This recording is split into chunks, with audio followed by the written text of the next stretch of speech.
Hello, everybody, and welcome to our Point Park Q&A with the Center for Student Success. My name is Molly McClelland. I am the Director of the Center for Student Success, and I'm just going to take a second to introduce you to the other folks that are here with me today. Angelo Gargaro is the advisor to students in the School of Business, but he's going to be serving as our MC and moderator today. Michael Elko oversees our tutoring and writing centers, and Emily Quidetto is the student success coordinator who handles advising for all students in the School of Communication. So welcome to all of you. We really appreciate your interest and your want to be here, both students and families. And our goals here today are to really introduce you to what we offer at the Center for Student Success, and also to give you an opportunity to ask any questions that you might have. It seems like finally we're waking up somewhat from the COVID fog and thinking about what's going to come in the fall. So we want to make sure that you're feeling confident and that you know what to expect as we progress through the summer and the fall as Point Park students and staff. So just to tell you a little bit about what we do, the Center for Student Success is really a comprehensive hub for student support, academic support most exclusively. So we handle undergraduate advising, so all course registration, schedule changing, declaration of minors, any of the processes and technical elements of getting you into the classes that you need, and auditing and making sure that you're making progress towards your degree completion happens within the center. We also oversee disability services. So if you have received an accommodation in K-12, we can mirror that to a large extent in the college environment. There is a process for submitting accommodations requests and documentation. We are going to be having a webinar in July that deals directly with tutoring and disability services. So if you have further questions, we can help you out there. But you can also email me, and Angelo, if you don't mind posting my email address as well, we can chat about how to get registered for disability services. And with that, I will turn the floor over to the esteemed Michael Elko to talk to you about the academic support services offered in his area. Hi, my name's Michael Elko, and as Molly mentioned, I'm the coordinator for Tutoring Services. And this is a resource that is free. It's what's included in your package as a Point Park student. And it's a resource that I urge you to use. We're here for you. I want to make a broad statement that we're here for you, and we'll be covering the courses you take during your first semester and second semester. Well, you will have a tutor for those courses in the tutoring center. I think they have a few grid courses. Emily, you can just shake your head. Yeah, and then you'll have English 101 or COM 101 and University 101. All students are required to take those courses, and so you have assistance for those courses in the tutoring center. I want to let you know that we are both on ground and online, and we'll continue that hybrid offering probably until eternity because it works really well. I want to mention how the services work. We have the tutoring center, which takes care of your STEM courses and your humanities courses, and we have the writing center. And being in the School of Comm, I expect to see a lot of you, and I'll get to know you in the writing center because we provide you with help there.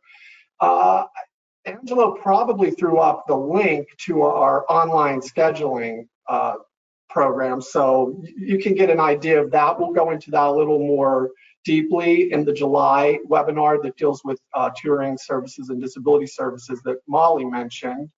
And I want to say that if you're registered with DS, we will be working hand in hand with you to make sure that you have the support you need. And we do that for all students, actually, but I just want to point out or amplify that we underscore that we are working hand in hand with DS. So I'll be seeing almost every student, I guess. And I'll especially be looking forward to the comm students because they're with Emily, and she's such a great person. All right, so the tutoring center and writing center are located on the 5th floor of West Penn, and the online services are located virtually in that link that Angelo gave to you. I'm going to urge you to seek out tutoring services, because the transition from high school to college can be a little intimidating and bumpy, and we're here to help ease your anxieties and to make sure that you succeed academically here at Point Park. I don't know, am I missing anything? Does anybody have anything that I think I covered the broad things, and we'll get into more specifics in the July webinar. You'll all receive an invitation to that via email coming from our Master of Ceremonies, Mr. Angelo Gargaro. So with that, I think we're going to hand it over to your very capable Student Success Coordinator, Emily Quidetto. I love all of these accolades. Let's keep those coming. I want to check. So hi, everyone. My name is Emily Quidetto, and I work with all of the students in the School of Comm. I have been at Point Park for a number of years, so hopefully I'll be able to answer all of your questions that are coming in, and it looks like we have some great ones. So Angelo, let's get going. All right, everybody, it is so good to see you, I guess, here in the webinar. Thanks for joining. I will be moderating the questions as they come in. Just to reiterate, everybody in the webinar is listed as private, so confidentiality, we're always looking to respect that. When you ask a question via the questions box in the control panel for GoToWebinar, it does come in private. So ask away, we will answer them generally, and if for some reason it is a really specific question, we'll make sure that Emily or a member of our team follows up after the webinar. And anything is fair game, I guess, for the questions. So let's dive into it. Emily, the first question is, does the School of Comm have their own career services department? We have a career readiness center for the university. The career counselors are broken down by majors, so you'll actually work very closely with Elsie in our career center as far as your mock interviews, your resume building, if you want to talk about internships, job opportunities. The School of Comm also has co-op opportunities that we will discuss when you get a little bit further into your program. Typically, they'll pop up junior, senior year. And really, it's an awesome opportunity where you are working for a company basically full-time near the end of your degree. Thank you, Emily. This next question, I feel like I could go on a tangent, so I'm gonna have to hold back for. For someone looking to buy a laptop and complete coursework on it in regards to video production and editing, which brands should I look into software for sources? I'm a big Apple nerd, and that's why I jumped on that, because that's where I'm at. But Emily, what do you recommend in the School of Comm? That's actually something I'm going to say to email me about, because depending on what program you're in, what major you're in, if it is production or if you're looking more for multimedia, or if you're aiming graphic design or even photography, it could all vary just a little bit. We do have resources on campus for you. So even if you have, a beater laptop that you've been working on the entire way through high school, bring it with you. Once you get to campus, if you realize, oh, I need something a little bit more, then right there you have professionals who can say, these are the programs we're using, these are the student versions that you can get a little bit cheaper, and they'll give you a real good heads up on how to get the most bang for your buck. Awesome advice. This next question surrounds scheduling.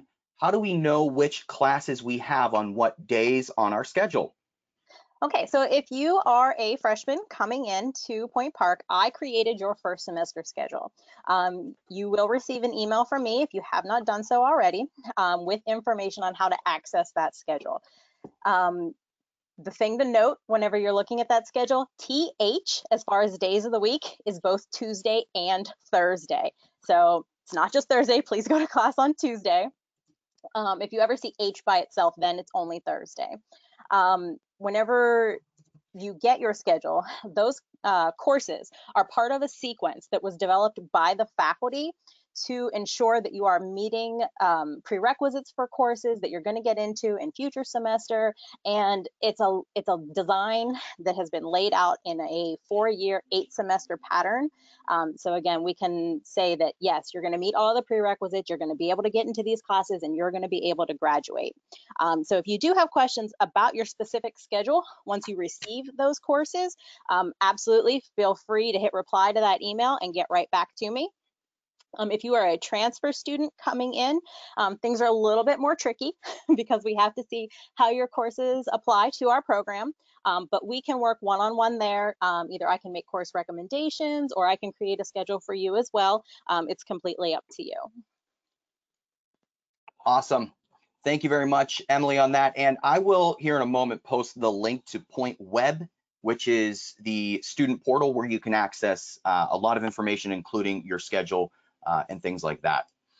This question revolves around the tutoring webinar that was referenced at the beginning of this webinar. Will students get an invite to the tutoring webinar automatically, or do they have to opt in? I'll answer that. What will happen is we will have an email sent out to you that tells you about the webinar. There will be a link where you can register. Typically, it's 2 or 3 pieces of information similar to what you did for this webinar. You got an email, you registered, you showed up. That's how we'll do it with this next one. We're also on many different social media platforms. I did post those already in the main chat area. Please follow us on social media. We're on Twitter, Instagram, and we have a really awesome YouTube page with over 30 videos. And so lots of resources you can find there. All right, next question. My friend is taking COM 101 and I'm in English 101. Should my schedule be changed, Emily? No, you are absolutely fine. Freshmen during your first semester will take University 101 and either English 101 or COM 101. Either one of those is perfectly fine. Whichever one of those you did not take in your first semester, you will take in your second semester. All right, great question there. Next one up, and continue to ask questions. You can ask multiple questions. You're not limited to one. Anything that's on your mind, this is a great opportunity to hear what Emily has to say. Emily, does Point Park offer Arabic language classes? And yes, I'll add a question to that as well. How might that apply into a School of Comm program? Yes, we do. We do offer Arabic 1 and 2. I actually took Arabic 1, so if you have specific questions, I can answer at least those. In Arabic? Well, questionable. I can say hi and tell you who I am. It's been a while. But there are certain programs within the School of Communication that do require 2 semesters of a foreign language. There are a couple programs that do not require foreign language. They're typically the BFA programs. But as part of our thematic core, you could take those classes to fulfill, it's called Explore the World, which are 2 courses that, again, are part of the general education core requirements that we'll discuss and you will pick from. You know, one thing that I also wanted to add to that, because we do have only 3 language options at Point Park, which are Arabic, Spanish, and French. But there is an option. We are part of a consortium of Pittsburgh schools that allows our students to take courses at, so long as you're enrolled full-time. We don't recommend this for freshmen because we really want for you to get familiar with Point Park and the way that things run here. But after that, you can take courses at Pitt, Duquesne, Chatham, Carlow. That is part of your Point Park tuition. There's a process called cross-registration that you register at those sister schools.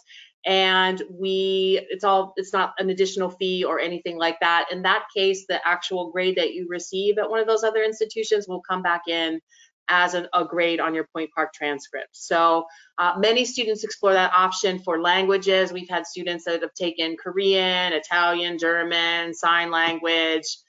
Usually they'll go to Pitt, which has a pretty robust language department. So just that you know that's something that is available to you. It's also helpful if there are some scheduling conflicts that we can't seem to make work, that you could actually take a course and bring it back in as Point Park credit. Awesome information. Thank you, Molly, for that. And I'm actually going to keep you here on the horn, Molly, for this next question. What is University 101? Great question. So University 101 is a course taken by all students who come in as freshmen. It's called City University Life, and it is really kind of laying the foundation of what you need to know to be successful in college. Actually, many of the Center for Student Success staff teach a section of that University 101 course. It's really good in kind of giving you the tools, first and foremost, that are the basics, the foundational elements of studying, and such as like time management, organization, prioritization. We also then talk about the communities that you're a member of. So your Point Park community, and then the larger community of Pittsburgh where we're located. So we do some service opportunities. We think about the problems, and unfortunately there are many of them that our students and our communities are facing, and we really try to work to be part of the solutions to helping our neighbors and our community to become stronger. So it's a really interesting course. We find that many of our students just really get a nice kind of cohort of friends in that common experience. They get to establish a really close relationship with that instructor, and it becomes kind of the basis for a successful college career. Awesome. It's a great experience. I taught it for the first time last fall. I'm really, really looking forward to teaching it again this fall. Maybe I'll have some of you in my class. The next question that we have up, Emily, would it be possible to declare 2 minors if I will be transferring dual enrollment credits for Gen Ed classes? Short answer is yes, but not yet. So you have to complete at least your first semester at Point Park before you can declare a minor, a double major, or anything like that. There are a number of transferred credits that can apply towards minors. Typically a minor is anywhere from 18 to 24 credits, depending on what that minor may be. So whenever we would sit down to register you for your spring semester, we would actually talk about those areas that you're interested in, see how the credits transferred in, how they'll apply to those different areas, and if and what makes the most sense for you. So that's kind of a generic answer to that, but yeah, but let's talk about it. Ultimately, I'll speak for myself in the way that I advise my students.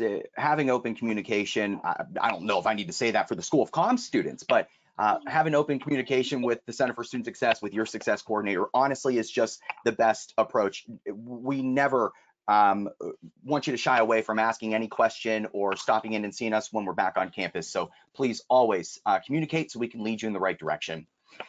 Emily, for a transfer student that is looking to finish programs quicker, are classes, and in parentheses multimedia, available in the summer? Does the number of credits per semester impact the cost for that semester through financial aid? All right, so full-time tuition covers anywhere from 12 to 18 credits. So it's the exact same amount if you take typically 4 classes or 6 classes. So if you're looking to accelerate, definitely aim for the 18. If you are looking to do summer classes, summer is typically more Gen Ed classes. There are very few classes offered through the School of Comm over the summer semester. Typically the ones that are core style classes, so the basic graphic design. Sometimes there's like a web publishing or a social media class, those type of things, but it's very few. So if that is the case, let's see what your transfer looks like and plot it out and see what makes the most sense. I will say if you are multimedia, in a multimedia concentration, the summer is a great time to do an internship. You can do internships for credit. It will count as a major elective. So that's experience. And again, that would be helping accelerate your completion. Emily, this is a question that I have that might help some students as well. You mentioned internships. I know that in the Center for Student Success, we work with a lot of Practicum students that come from the School of Comm. What's the difference between a Practicum and an internship? Is one or the other required? I know you just mentioned internships may or may not be. What's the difference between a Practicum and internship? Okay, so the Practicum is most likely required depending on your program. The Practicum is kind of like an internship light. It's a starter, is a nice way to put that. The Practicum is 70 hours of work on campus. So the practicums are all on campus. So it's working with a club, an organization, a faculty member, an office that is on campus. and that is having you do work. So I know Angelo works with the Practicum students in the center. They have done a number of videos for us. I think, correct me if I'm wrong, I think some of them helped out with social media for a little bit there. Oh yeah, yeah. So, I mean, there are a lot of different opportunities on campus. There are even some positions within student organizations that are practicum. I know there are a couple within the Globe, which is our student newspaper. The internship is off campus, no internships on campus, and they are a bit more robust. So they're usually about 120 hours, I believe. And again, that's something that can be done for credit, not for credit, depending on the program that you're in, if there's space for it in general electives, if it's a major elective, and all of those are things that, you know, if you're interested in, we'll talk about in detail one-on-one. We have really great questions coming in. We still have a few to get to, so keep them coming. Again, if you have some, if you've already asked, you can continue to ask them. We still have a good 30 minutes left in this webinar, so continue to ask away and take advantage of this opportunity. Emily, what if you have both English and Comm 101 on your schedule? Is that okay? Are you a transfer student or a freshman? That is a good question. Maybe if that individual could let me know, are you a transfer or freshman? That might help narrow that in. Yeah, I'm gonna say shoot me an email. I guess more generally. Yeah, shoot me an email. Let's see what's going on, because if you're a freshman coming in, you really should only have one or the other. It is possible I made a mistake. I am human. Very rarely. There is, you probably will have either English 101, Comm 101, and depending on your major, you probably have Comm 110. So definitely take a look at that, because the English 101, Comm 101 that we're talking about are English composition and basically a speech class. Oral presentations, I think something along those lines is its actual title. Comm 110 is a media literacy class. So again, take a look at your schedule and let me know if I messed up. And we'll go. And they did reply back. They are a freshman. I let them know that after this, we'll get you connected with the individual and see what's going on. Yes, please. Awesome. Great question. Thank you for that. Let's continue moving along. Molly, I'm going to give this to you. For virtual pioneer days, other than registering for the event, is there anything I should bring to campus? So again, bring questions. That's always, you know, a really good opportunity to kind of figure out the lay of the land and, you know, just get to understand and know the way that processes and offices at Point Park work. The one thing that we always tell, if it's a transfer student and you're coming to the transfer pioneer experiences that are happening in the next couple of weeks, make sure that you have any information from your previous institution. If you're looking at your transfer credit evaluation and it maybe doesn't look like everything was brought in, or you have questions about how things were brought in, it's always good to have information from your previous institution. So course descriptions, syllabi, potentially if you still have access to those, and just having yourself organized and being in command of your own academic progress is really important, whether you're coming in as a freshman or a transfer. So beginning to kind of create a portfolio or a folder of all of the things from your academic career is a great way to kind of help us to keep track and to make sure that this is as seamless as possible. We really understand the cost of education. We're extremely sensitive to what students and families sacrifice to be able to afford an education.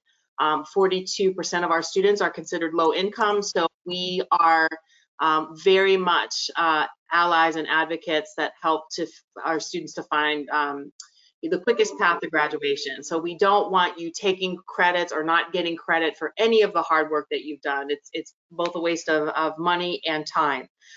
There are opportunities for you to take courses at community colleges or colleges that are closer to home.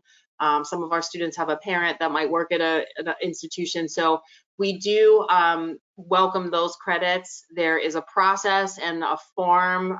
Fortunately, with this transition to the virtual realm, we have moved a little bit away from all of the forms that we do. So you want to work with Emily to see that you're taking courses that all fit into that degree requirements. We don't want you, even if it's, you know, spending a couple $100s at a community college, you know, again, we want to make sure that you're doing something that's of benefit to you and helping you to pursue your degree. Even for transfer students, so we have their academic policy surrounding how many credits you can take and up until at what point of your Point Park career you can take those courses. So it's important to ask those questions. So be really thinking about as you come to campus and as you come to these different events, you know, speaking up and asking. There's no question that we've probably not fielded before. This has been a very different time, so we've been stretched even further. But we're available. We'll be available to you all summer. That was really the intent of kicking this off with these webinars, is so that you could meet each of us as face-to-face as you possibly can until we get back to campus. You can schedule virtual appointments with us all through the summer, one-on-one, so that we can address any of the specific questions that you have. So we just want for you to understand that we love the work that we do, and for you to, in this situation and also at your Pioneer experiences, get familiar with the people that are going to be part of your community and a part of your support system at Point Park. In addition to that, Tom Baggerman is the chair of the School of Comm. He and I have combined office hours on a regular basis. We're actually going to have virtual combined hours next week. And now that all of you are Point Park students, you are also going to be invited. So feel free to drop into any of those if you have questions for me as follow-up, if you have questions for Tom as faculty or chair of the School of Comm. We love to see people when they come into those virtual meetings. Emily, do you have a link to those virtual meetings? Do they change? If you do have one, if you send it to me at some point in this webinar, I can post that in the group chat. Or if it's a different process, how do you advise they get involved with that, students? So you're actually going to get an email from me. It will be next week, listing the days, times, and a link for that meeting. I believe tentatively we're planning for next Thursday. So if you have some time, Thursday afternoon, take a look, get that email from me. Also, make sure that you're checking your spam or your junk folders. Sometime in this kind of wonky transition period, we get flagged as spam for students. So if you haven't received communication from Emily, I can assure you that she's reached out in some way at this point. So make sure that you check there as well. There is a chance that something could have been dropped into there. I think that was a very thinly veiled. Emily's a bit OCD, so a little bit. Emily, you mentioned Tom Baggerman, who is the department chair. I was curious, actually, if you could expand. Do you work with other department chairs, and what is their role for a student, and how do you work with them? Because to give you a compliment, I could give you many. You work very, very closely and very well with the Department of Communication, the School of Communication. So what is that dynamic like? So as a student at Point Park, you are actually going to have 3 advisors. The first one is going to be your faculty advisor. So that faculty advisor will be assigned after the add drop period. And that person is your mentor while you are on campus.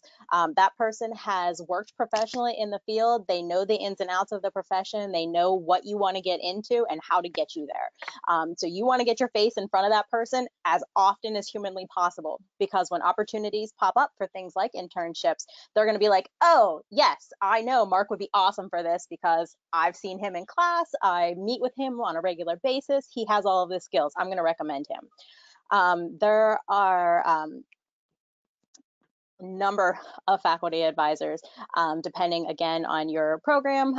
If it's one of the smaller programs or one of the BFA programs, it's very pointed that you will work with that faculty advisor for all kinds of crazy things. The second advisor is the department chair. So as of right now, that's Tom Baggerman.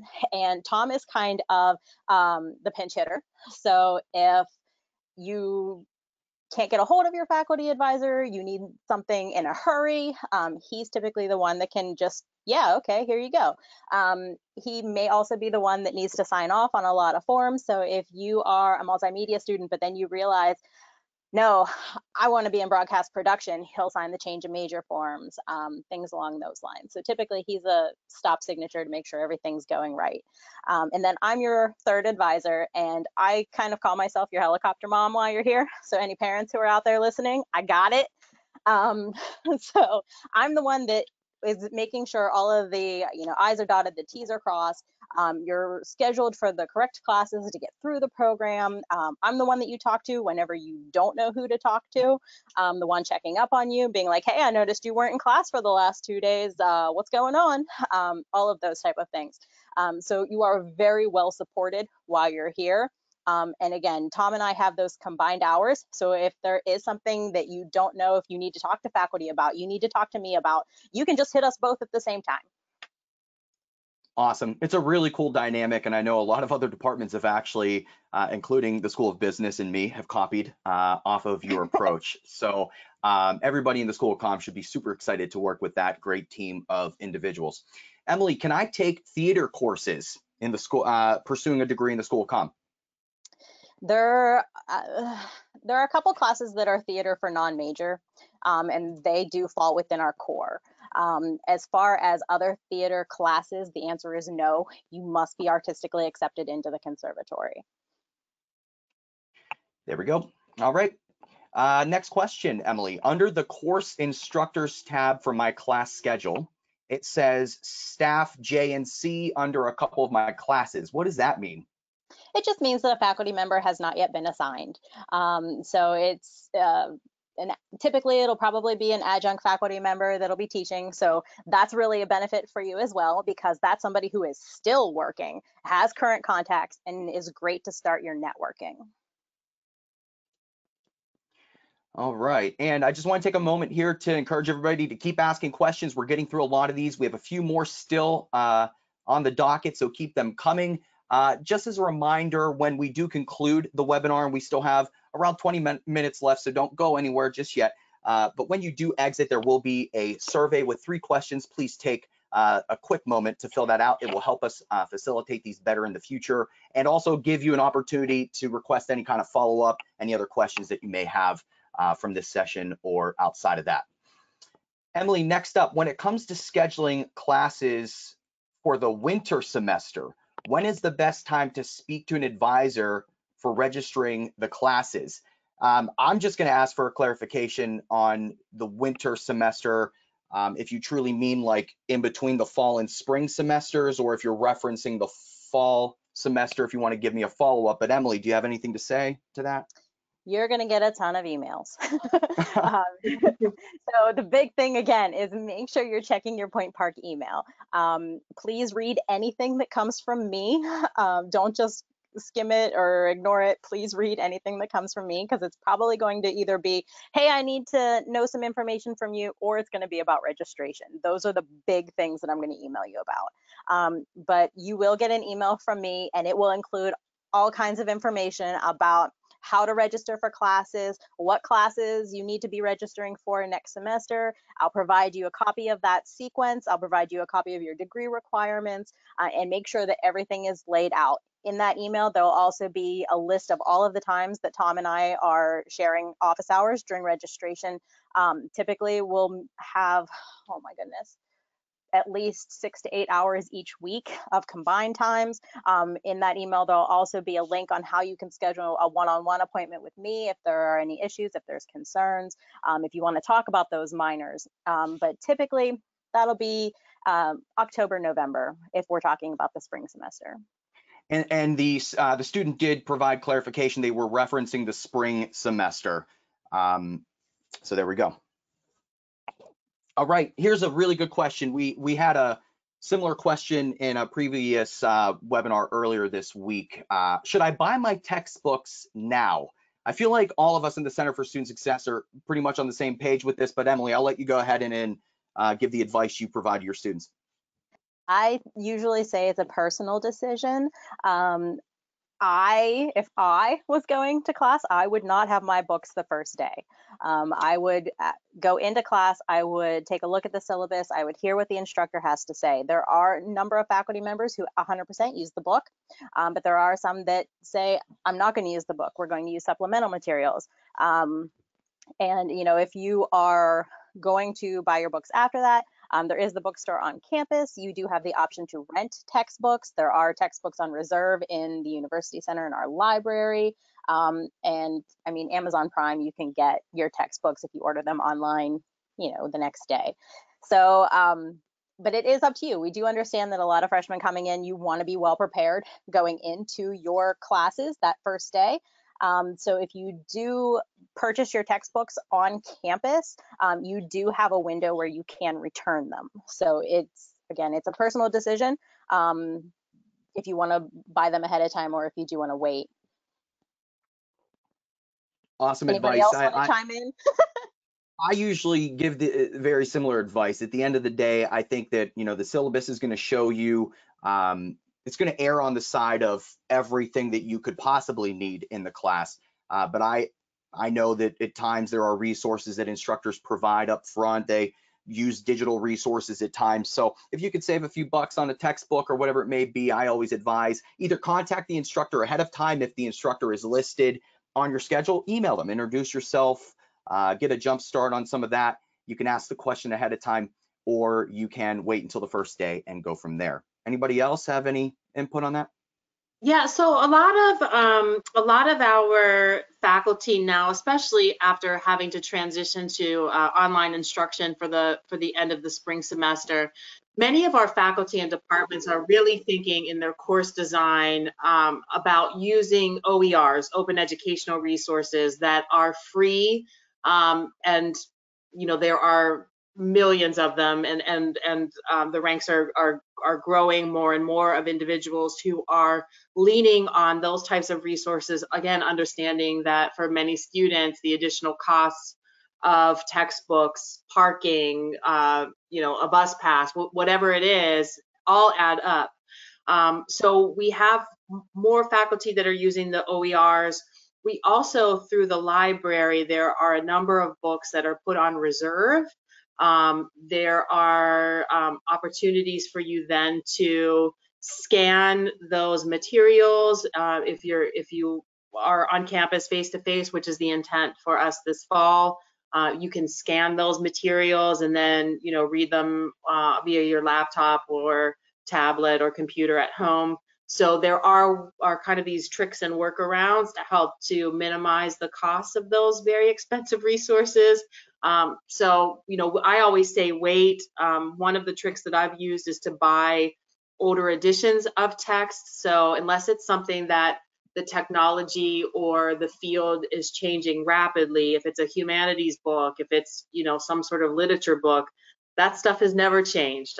Many textbooks, like, they might update to have the individuals that are pictured in a hipster top like Angelo is wearing today, but times change, fashions change, but sometimes content doesn't. So I've asked instructors, if I buy the 9th edition as opposed to the 11th edition, you might get that for $20 as opposed to $120. So there are ways to minimize those costs. So I would say it's typically a first-time freshman that feels like they need to have all of their materials the first day. Those first couple of classes are really introductory, and you can get things so quickly that it often does benefit you financially to wait. Molly, while I have you on the horn again, I want to pose this question to you. I know you commute from right around the city, so you spend some time in the city, and this question circles the safety of having a class at 6 to 9 at night. So this student may have some concerns about the safety. What would you say to that student, Molly? So we do have our own university police force. They're wonderful. They're really great. You'll see them as a constant presence on our campus. We've been very fortunate to have a very safe environment in spite of us being an urban campus. In general, Pittsburgh is an extremely safe city.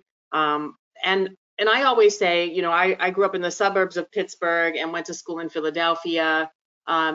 You learn to trust your instinct. You learn how to be smart in an urban environment. You know, you learn that there's strength in numbers and you walk with people. So they do a great job, and they'll do this at some of the orientation programs, teaching students how to be safe. They come into our University 101 courses. They work with students on you know, how to be smart and how to be conscious and aware and alert in an urban environment. But you know, they're there for a reason. So they're there so that you feel safe, that you see them, that you know that they're there, that there are ways for you to rapidly access them if you need them. There are text systems. There are, you know, all kinds of ways that you can literally like hit a button and somebody is going to be there if you feel uncomfortable, if you feel like you need an escort. So, you know, I can't say enough about the services that they provide. Our buildings are secure, so your Point Park RD is required for you to get into all buildings on campus. So, you know, getting that prior to coming to campus, there's information on the website is really important. So, you know, I have to say that as a lifelong Pittsburgher, I feel very secure in the city, and in particularly around campus because of what our university police force is able to provide. And just to add in, I'm not much of a city guy. I live outside of the city. I commute a decent ways in. And for somebody who doesn't necessarily like the city, I like open spaces and stuff. I feel very, very safe at Point Park. I park in Station Square, which is a 10, 12-minute walk over the Smithfield Bridge. So, you know, I'm walking to and from my car every single day, and I feel really good about it. Point Park's police, they are an accredited police force, and they won an award. I was actually trying to look it up here while Molly was talking. It's pretty impressive. It was a safety award, but you could find that information on Point Park's website. I also linked in the main chat the Point Alert, which is the text alerts that Molly was referencing. Definitely recommend everybody sign up for that. You will get alerts for just really important things that may be going around campus regarding your safety. Great question. And also cancellations, if there's a school cancellation due to weather, all of that information comes through those text systems. So yeah, definitely important to sign up. We got just under 15 minutes to go until the end of this webinar, so I'm going to start to give a feeler for the last call of questions. Keep them coming. We can still answer them. Emily, I'm going to direct this to you. I understand there are plenty of opportunities for students looking into sports media.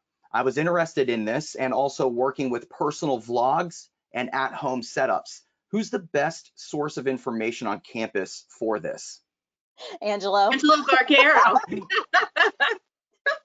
As I was reading, I was like, I might be able to direct this student in the right direction. Good guy.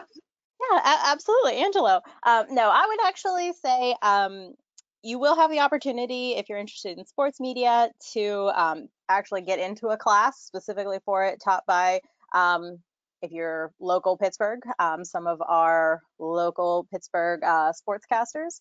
I would tell you initially, I would reach out to Tom Baggerman. And from there, he could get you in connection to some of the adjunct faculty who are teaching at Point Park. I know some of the full-time faculty have done podcasting and courses on different areas, but if you want to get something that's really current, that's happening right this very minute, you want to work with, again, those adjuncts who are doing it as we speak. You'll also have the opportunity to you're going to get invited to all kinds of things. They have speakers that are here every week on campus during the fall and the spring semesters for all kinds of different areas of communication, and some of them are pretty prestigious. I was a little shocked whenever I saw the list for last year. But they will typically be small groups. They'll be in the Center for Media Innovation on campus, which is an amazing space. There's in that area, oh my goodness, what's in that area? There's a photo studio, there's a broadcast studio. If you're part of UView, which is our TV station, you'll be in there quite a bit. There are quiet rooms, whisper rooms. There's a full setup for podcasting. We actually rent out the space to some local media companies that get in there. But the deal is they have to use our students as their crew. So again, join lots of clubs, join lots of activities. You're going to get the exposure. I've used the Center for Media Innovation to record. I have a podcast, as everyone in this webinar as panelists knows. I've used it. It blows me away. I've spent years acquiring my own equipment, and I walked in there. I was like, wow. It still blows away everything that I've ever done. So it's really cool. Students can gain access to it. I remember seeing students in there on campus running their own podcasts and everything. So definitely recommend getting over there, getting on campus and seeing what resources are available. And it's an all right, glass facility, so you can see it from the street view. So I'm like the weirdo that's outside, jealously looking in at the School of Comm students and what they're doing.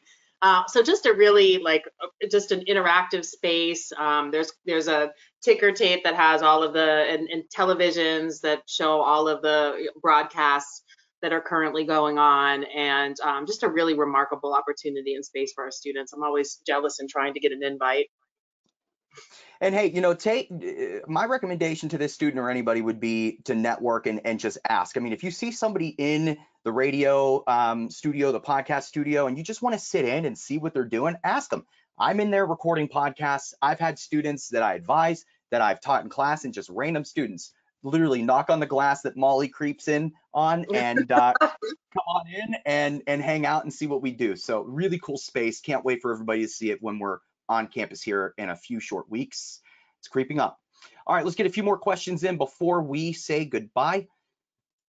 Mike, I think actually all three of you would be good resources for this. I think you all use public transportation more frequently than me. The question is, if you guys are familiar with light rail transit, the trolley, the T, would you rather get off at First Avenue Station or Steel Plaza? So I take the T, and yes, I Googled this. I plugged it in. The West Penn building, which is where the center is located, it is the exact same distance from Station Square, Wood Street, Steel Plaza, and First Avenue.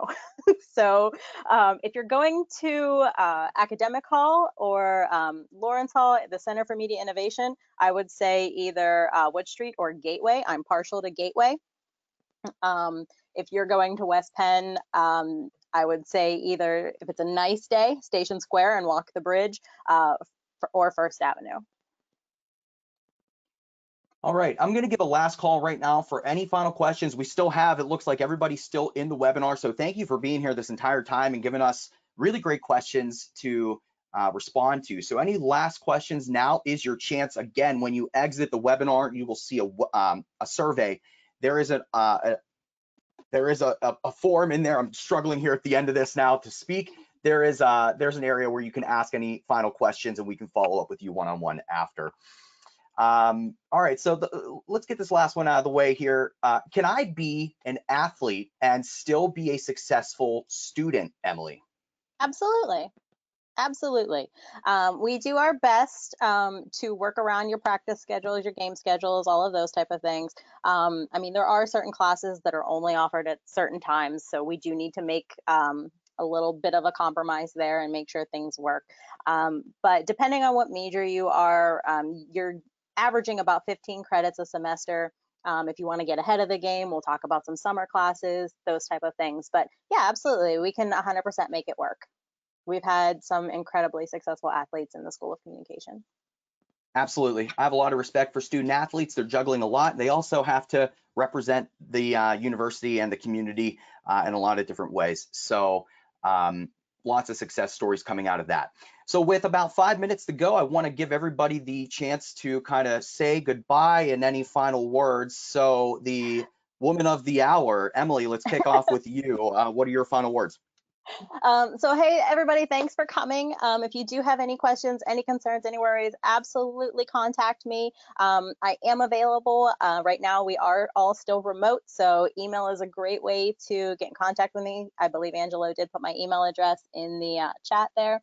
But really, I'm here to help you. I'm that person where, again, if you don't know who to talk to, it's me. I may not be the person to give you the answer, but the big thing is I can get you to somebody, a name, an office, an email, a phone number, somebody who can answer things for you. So I am a huge resource for you while you are at Point Park. I'm here. I want to help you. So absolutely reach out. Michael, what final words do you have for our friends in the School of Communication? I want to say welcome, and we're happy that you're coming, and we look forward to meeting you this fall and working with you. I know you'll be working closely with Emily, but I'm sure our paths will cross, and I look forward to getting to know you and helping you achieve your success. Our Yeah. fearless leader, Molly, what say you? Also, I'm going to say it is Molly's birthday, by the way. I'm not going to let you get away with it. That's his Birthday birthday. to Molly What McClelland. what better way to spend it than with this crew? Absolutely. So I just want to stress just the strength of our team and the strength of the university in providing all that students need to be successful. The great thing about working for a small school are the opportunities that you have to really form strong relationships with the people who are at the university and there to support you. So take advantage of everything. Don't spend the whole summer sitting on any questions that you have. Reach out. We're available. We've gotten really good during this time at finding ways to continue to have these types of relationships and experiences with students. We know that you're coming to a small school for the personal attention, so we take that very seriously. And it's really our goal to make sure that you're developing as people, as professionals, as scholars. And so, we take very seriously our role in that. And we do this because we love it. We love working with students. We love what we learn from students. We love the opportunity to share in your educational journey, and are grateful that our students are who they are. I always say that's just like, let's keep it weird. Point Park is a little bit weird. It's a little bit different. It's got its own flavor. We're weirdos. I'm a weirdo. And we just like what we do, and that we do it a little bit different than everybody else. So I think you're going to have a great experience. There's so much history in the School of Comm. We've placed so many professionals in the local and national arena. So you have such a great opportunity, and they really bring it to the student. So go to every speaker. You never know in that 5-minute elevator speech after an event who you might meet, the connections that you will make, but it's all going to be there for the taking. So we look forward to seeing you in person this fall. But please know that we're available from now until you walk across that stage of graduation. And we look forward to seeing you soon. All right, everybody, I want to echo what everybody else has said. Thank you for joining the webinar today. I am really excited to see what everybody thinks of the campus and the School of Comm once we get back on campus here in the coming weeks and summer is over. Not to be a downer here at the end, summer is alive and well right now. Everyone will receive an email at the end of this webinar with a link to the recording. So if you want to go back and review some of the questions and answers that were presented, you can do so. Please make sure you follow us on social media at Point Park CSS on Instagram and Twitter, and give us a sub on YouTube. We have over 30 videos. And as we talked about, the Center for Student Success works with Practicum students in the School of Comm. The majority of the videos on our YouTube were done by School of Comm students. So if for nothing else, go see what your peers have done, and maybe we'll get to work with you in that capacity soon. I hope everybody's well, stay safe, and we'll talk to you soon. Thank you so much for being here today. Bye, everyone.